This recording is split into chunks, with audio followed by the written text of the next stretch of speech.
Jacques Louis David's Death of Marat was a groundbreaking painting of the assassination of Jean-Paul Marat, the radical revolutionary who condemned thousands to the scaffold during France's reign of terror. Capturing the quiet moment just after Marat's murder, David transforms the terrorist Marat into a noble martyr and a rallying symbol for the revolution. A skillful piece of propaganda for the new government, this painting was celebrated when first displayed. Quickly, however, the political tides turned, and the painting became a source of shame and was hidden away, first by David and then by his descendants. David was a classically trained French painter who is most noted for popularizing the neoclassical style and for signing the death warrant of King Louis XVI. One of the most politically active artists of all time, David's life would include revolutionizing art, participating in the Great Terror of the French Revolution, serving as court painter to Napoleon, and finally, living out his days in exile. In the first two installments on David's art that I've posted here on YouTube, we were dealing with his pre-revolutionary pieces. You can find those two installments linked below. With the death of Marat, the artist has fully embraced his role as a radical revolutionary who works in service to the ideals of the new republic. So to understand this work, we're going to need a bit of context. I'm going to do a really fast rundown on the French Revolution to set up the painting and the role that both David and Marat played. France was going through very hard economic times and was deeply in debt. The monarchy and the nobility were at an impasse. The king needed a program of financial reform and taxes, particularly land taxes.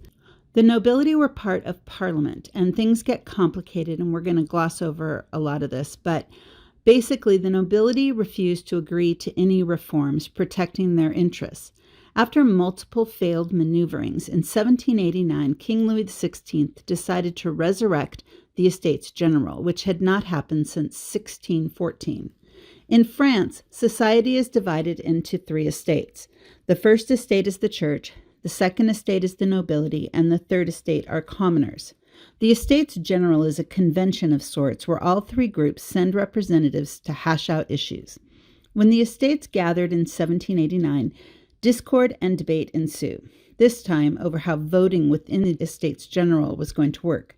Traditionally, each estate gets one vote, setting things up so that the church and the nobility can consolidate and protect their power, as they can always outvote the third estate. The third estate was pushing for a more representative vote. Things fell apart quickly. The third estate decided to separate and to form the National Assembly, and they asked the other estates to join them. But with or without them, they were going to move ahead in making changes and writing a constitution. The third estate was locked out of the meeting area, and so they reconvened on a nearby tennis court. And on June 20th, 1789, the representatives of the commoners, along with the clergy and nobility who were sympathetic to reform, took the tennis court oath, promising, "We shall not disband until we have constructed a nation of individual citizens instead of a kingdom of servile subjects." Things moved quickly from there. July 14th, the Bastille was stormed and surrendered. On August 27th, the Declaration of the Rights of Man and Citizen was published. On October 6th, women marched on the Palace of Versailles and brought the king and his family back to Paris where they could keep an eye on them. As the situation grew more tense, in 1791, the royal family attempted to flee France and they were caught. In 1792, war broke out and the monarchy was overthrown. In December, a trial was held, and on January 21st, 1793, King Louis XVI was beheaded. Shortly after, the Jacobins, a radical party of the revolution, gained control and the Great Terror began. While purportedly a republic, in actuality, the new government was more of a dictatorship run by the radical reformer Robespierre. By April, the Committee of Public Safety had taken control of the country, and in July, Marat is assassinated and David paints his death.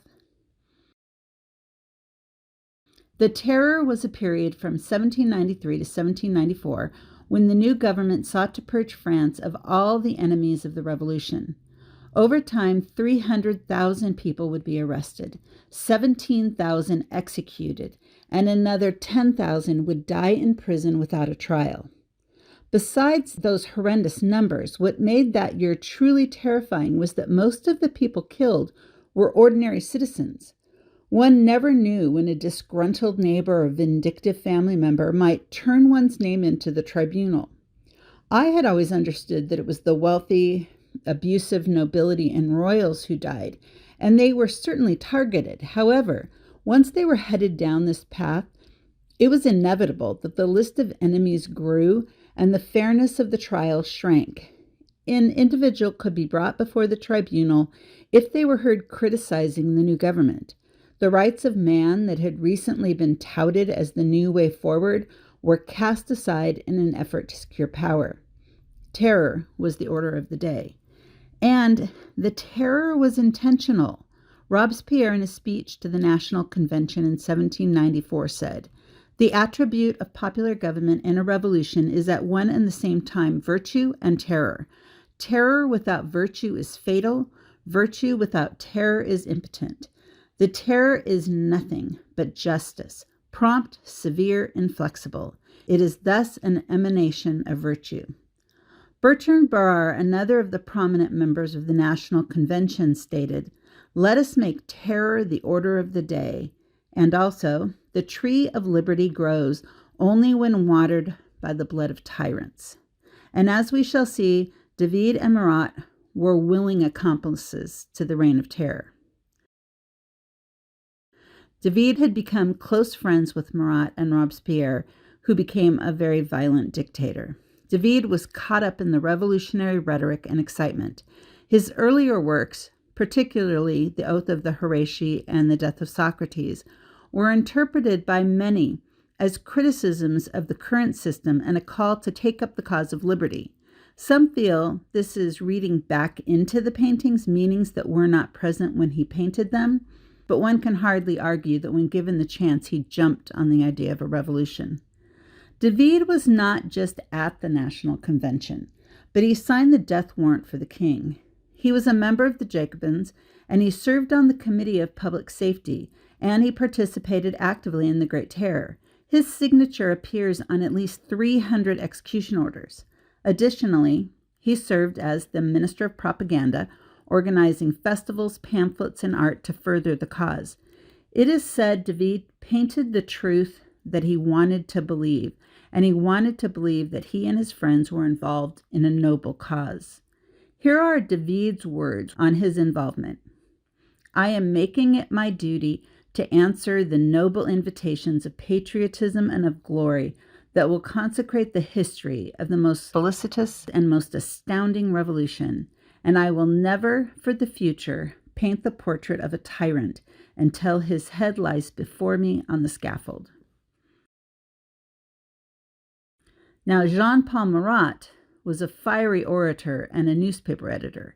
He used his voice and his paper to disseminate his radical political views and to incite violence against his enemies. He lived to accuse and then execute traitors, and he sent thousands to their deaths. Open to spreading conspiracy theories through pamphlets, his accusations expanded to include not just those who opposed the revolution, but also those he deemed apathetic or not properly committed. Authorities appear split on where the loyalties of Miss Charlotte Corday resided. Some hold that she was a royalist and decided to assassinate Marat in defense of the crown. Others think that she was a revolutionary, but she believed that the current reign of terror and the government of Robespierre made a mockery of the ideals of the revolution. In either case, she believed she was the tragic heroine who could save France. Corday prepared for the day with fasting and prayer, then sewed her certificate of baptism and a letter explaining her actions into her dress. On July 13, 1793, she presented herself at Marat's home with a letter of introduction and supposedly a list of traitors that she wished Marat to investigate. Marat's fiancé allowed her in and took her to his room. He suffered from a painful skin condition, and so Marat spent hours a day in a bath. He had a desk for the bath and often conducted business while bathing, and this is how Corday came to stab Marat while he bathed. As there were many people in the house, she was found out immediately, and she made no attempt to escape. She was tried, convicted, and executed 4 days later at the age of 24. Immediately upon hearing of Marat's murder, the convention called David to commemorate his death. By some accounts, David was able to get to the scene and make sketches before the body was removed. This painting of Marat's death would be an immediate success, and then, quickly, a guilty secret hidden away. David and the new government had already realized the power of propaganda, and while mourning their friend, they also seized the opportunity to make him into a heroic martyr for the cause. As a modern viewer, we miss just how shocking this painting was at the time.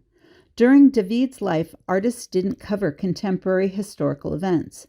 This was only one of the aspects of this work that amazed viewers.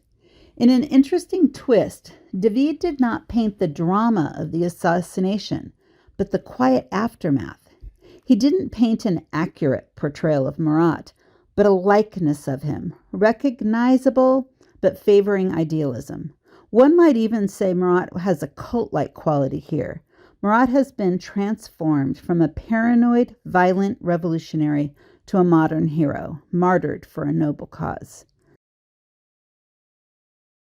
To achieve the aim of transforming Marat into a martyr, David pulls heavily from the iconography of religious works that the public would be familiar with, even though the new government was moving away from religion. The obvious goal of the new government was to dismantle the monarchy and the hierarchical systems of the nobility, but that was not their only goal. They also sought to secularize religion. Between 1790 and 1794, many new policies were enacted with the goal of de-Christianizing France, which basically meant eliminating the Roman Catholic Church. There was a nationalization or seizing of church property and money, and over 30,000 priests were exiled. Religious services and observations were made illegal, and the Christian calendar was replaced with a new calendar, one that made the start of the revolution year one. We can see that David embraced this idea when we look at how he signed this work. Under his signature, he has included the year, du, or two, of the new calendar. Two new forms of religion were introduced to fill the void in people's lives and schedules. The deists created the cult of the supreme being, and the atheists promoted the cult of reason. David was involved with the cult of the supreme being, and he created the grand pageantry for its celebrations. In going about this painting, David recognized he didn't need to reinvent everything. Pulling from the imagery people already identified with, he could appropriate the iconography of Christianity for a more secular message. So David borrowed heavily from Christian iconography in The Death of Marat. One of the most noted religious references in this work is the arm of Marat, making him a modern, if secular, Christ figure. Throughout religious art, in paintings and sculpture, when Christ is portrayed in death, his arm hangs in just this way. One famous example that David would have had the opportunity to study and sketch would have been Michelangelo's famous sculpture of the Pieta. Another famous work that uses the arm position is Van der Weyden's Deposition from the Cross. In that work, the artist uses the arm to visually connect Christ and the Virgin Mary, communicating that both are sacrificially suffering for humanity. David borrows this iconography from Marat, with his arm limply hanging over the side of his bath, and we are meant to see him as a holy martyr, at least holy in the sense that he is set apart for a specific mission. David is telling us that Marat is a new kind of secularized saint of a new civil religion.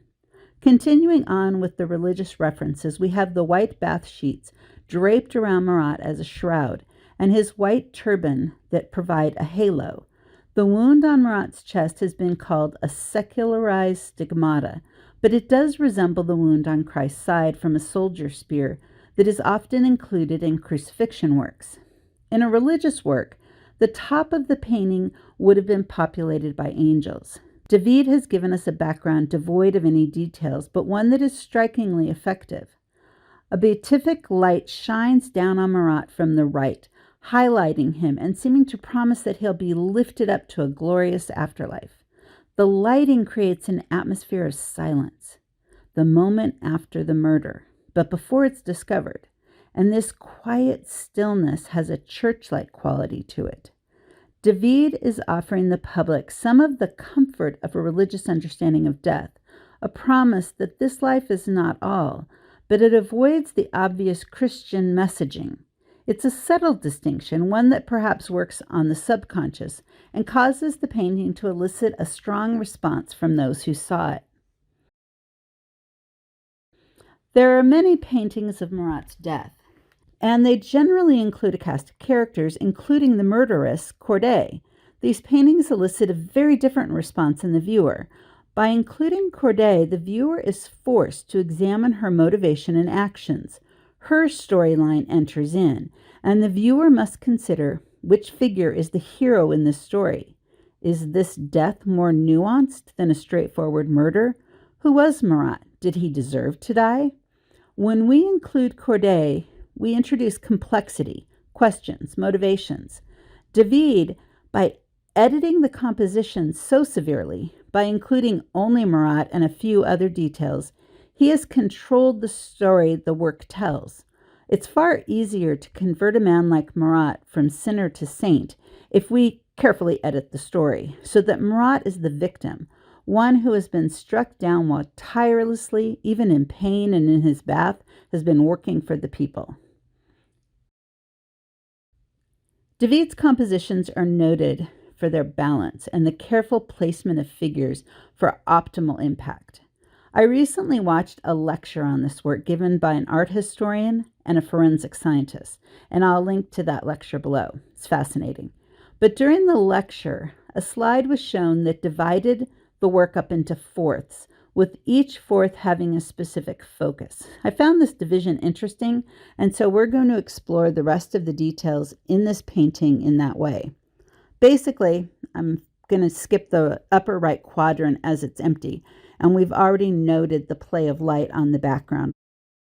The upper left quadrant is David's face and shoulder. David has not painted an accurate portrait here. He's painted a likeness. Those who knew Marat would recognize him, but David has done the equivalent of photoshopping him here. He's made Marat far more beautiful in death than he was in life. There is no evidence of the horrible skin disease that drove Marat to sit in the bath for hours per day to try to find relief. His features have been softened and his expression is serene. There is a long-standing connection between beauty and virtue. Painting Marat in this way was meant to tell the viewer that Marat had a beautiful character. It wasn't meant to give a realistic snapshot of a violent death. In the lower left corner of the work, we have evidence of the crime. The bloodied knife lies on the floor, the gaping wound in his chest, the blood dripping down the bath sheet, and the bloodied water. All of those point to Charlotte's guilt. The lower right corner of the painting is meant to tell us who Marat was and that he died in the midst of his work for the revolution. He holds a quill, and there is a pot of ink on the box next to the bed. He was writing a letter when Charlotte was brought in, and in his hand he is holding the letter that Corday handed him, and it reads, translated from the French, July 13th, 1793.